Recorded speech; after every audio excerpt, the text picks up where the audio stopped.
පින්කුසල් කරන්න සසර විමුක්තිය දකින්න අම්මේ තාත්තේ බිරිඳගේ ස්වාමියාගේ බැඳීම තියෙන්න ඕන. මම මේ පින්කමේ අරමුණ දන්නේ ආවට පස්සේ බිරිඳගේ ස්වාමියාගේ එකමුතුකම නැත්තම් විමුක්තිය දකින්න පුළුවන්. විමුක්තිය දකින්න බෑ. සංසාරගත බැඳීමක් තියෙන්න ඕන. දැන් මෙතන ඉන්න අම්මලා නිවන් දකින්න කම්ම ඉන්න ස්වාමියා පතනවද? මෙතන ඉන්න තාත්තලා නිවන් දකින්න කම්ම බිරිඳ දැන් ඉන්න බිරිඳ පතනවද? සංසාරගත බැඳීම කියන එක හරිය වටිනවා. මේක මිනිස්සුන්ට තියෙන්න ඕන. කාලෙකින් සංසාරේ මිනිස්සු වෙලා ඉපදුනේ පින්නතුනේ. දැන් බලන්න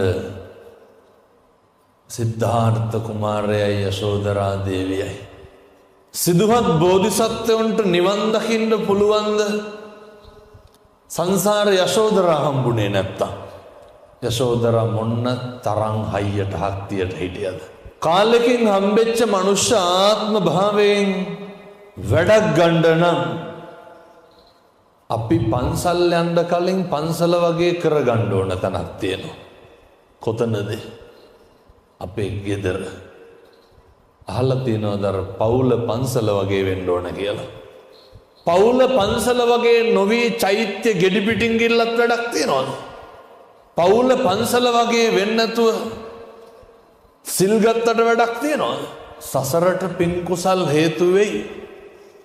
සැනසීම තියෙන්නේ පන්සලේද පවුලේද? සැනසීම තියෙන්නේ පවුලේ. සැනසීම පතන්න ඕන කොහෙන්ද?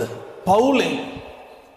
මොකද කොච්චර බණ අහලා පින්දහම් කරලා හැන්දෑවේ ගෙදර යනකොට සැනසීම තිබ්බේ නැත්තම් හිත සෞත්තුවෙන් නෙමෙයිද නිදා ගන්නට වෙන්නේ.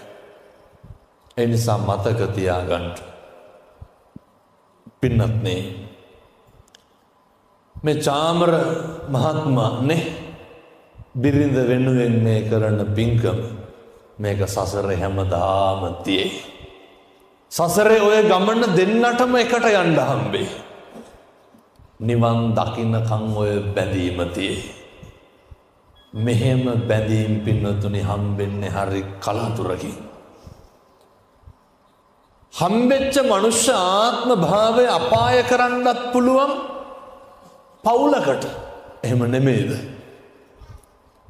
හම්බෙච්ච මිනිසත් භවයේ තුල දිව්‍ය ලෝකය ලබා ගන්නටත් පුළුවන් කොහෙන්ද?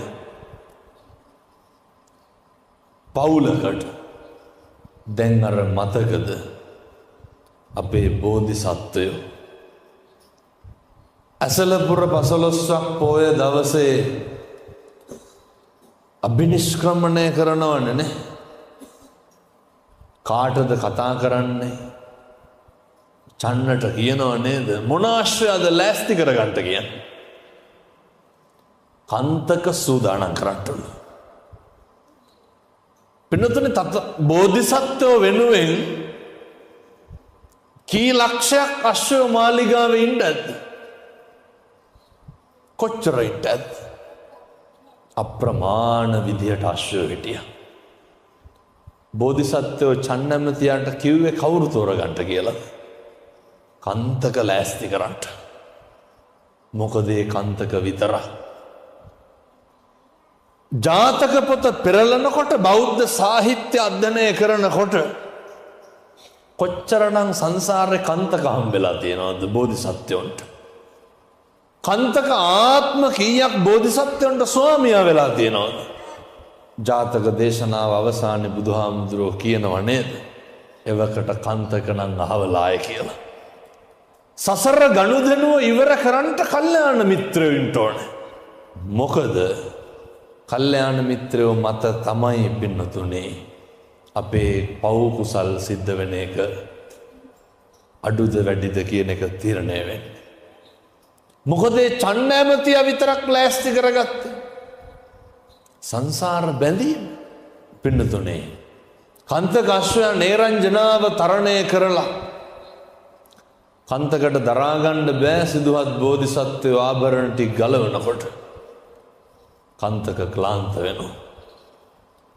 දෙවැනි අවස්ථාවේ කන්තක ඔලු උස්සලා බලනකොට බෝධිසත්වයෝ කෙස් වැටිය කපලා කහවතාවක් දරලා කන්තකගේ පපුව පැලිලා මැරෙනවා. සසර ගනුදෙනුව ඉවරයි කියලා දන්නවා. චන්නමතියා මාලිගාවට යනවා.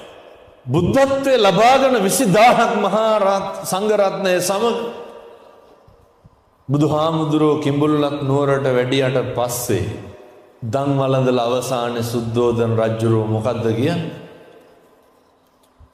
මෙන්න මේ මං කියන විදේ ස්වාමියා බිරිඳ බැඳීමක් තියෙන්න ඕනේ. මම මේ අද මෙහෙම බණක් කියන්න නෙමෙයි ආවේ. මේ බිරිඳගේ උපන්දිනයට බණක් කියන හින්දා මම මේක කියන්නේ. තථාගතයන් වහන්සේ දන් වළඳලා අවසානයේ සුද්ධෝදන රජුරෝ ඇවිල්ලා මොකද්ද කියන්නේ? කියනවා නේද බුදුහාමුදුරුවනේ යශෝදරාව කාමරේ අඬනවා. එහෙමනේ. යශෝදරා බුදුහාමුදුරුවන්ට මූණ දෙන්න එළියට ආවද? එළියට ආවේ නැහැ. දුක. සංසාරේ කල්ප ගානක් පතාගෙන ආපු ස්වාමියා මුළු දඹදිවම රජ කරපු රජවරුන්ගේ පුත්තු විවාහ යෝජනාව ගේනකොට සිද්ධාර්ථ කුමාරයා අභියෝග කරලා කියනව නේද සුද්ධෝදන රජුරවන්ට රජතුමනි සැලෙන්න එපා. සූදානම් කරගන්න බල පරාක්‍රමය පෙන්වන්න.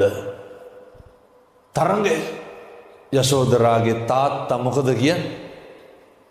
මගේ දියණිය දෙන්නේ දුන්නු ශිල්ප, කඩු ශිල්ප, යුද ශිල්ප ශාස්ත්‍රයේ කෙල පැමිණි රජපුතෙකුට විතරයි. ඔච්චර පතන් දැද්දේ විවාහයට අභියෝගේ බාරගන්න. ලක්ෂ ගානක් මිනිස්සු රජවරු මැති ඇමතිවරු ඉස්සරහ අපේ බෝධිසත්වෝ සංසාරේ බුදු වෙන්න පතාගෙන ආපු ඒ පාද පරිචාරිකාව බිරිඳ ස්වාමි දියණිය ලබා ගන්නට අවසානාත්මෙත් ලබා ගන්නට මොකද කරන්නේ? දුන්නු ශිල්ප දක්වනවා. කඩු